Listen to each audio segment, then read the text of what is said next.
I grew up in a small town in West Virginia where the legend of the Bad Nun was whispered about every Halloween.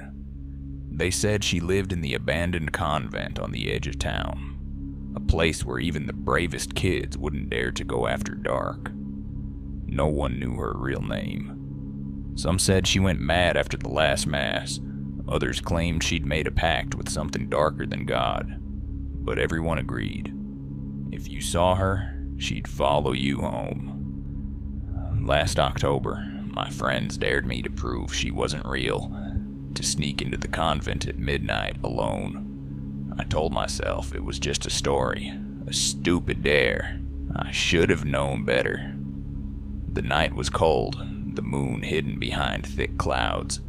I parked at the edge of the woods and walked the trail up to the convent. My flashlight barely cut through the darkness, but I found the entrance, an old wooden door, half rotted and hanging off its hinges.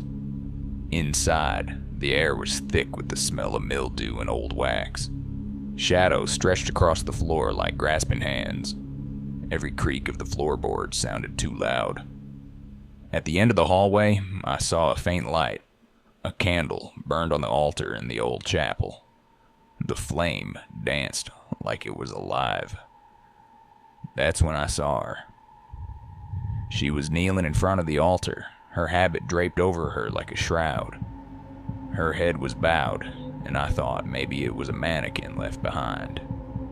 But then her head twitched and she slowly turned to face me.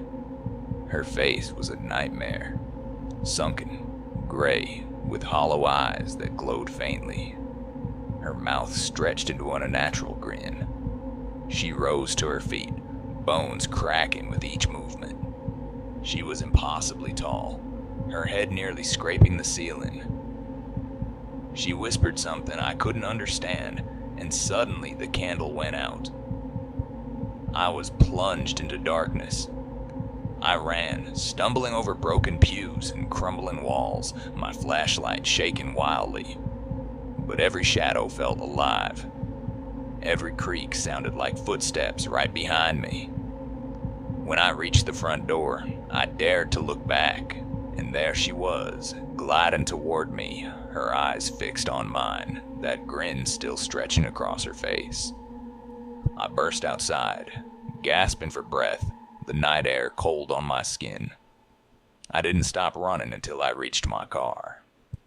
But when I looked in the rearview mirror, I saw her standing in the doorway of the convent, watching me.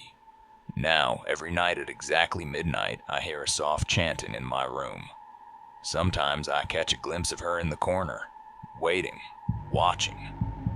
Some stories aren't meant to be tested, because sometimes the stories are real. If you want more chillin' tales like this one, hit subscribe and turn on the notification bell. I've got plenty more nightmares waiting for you.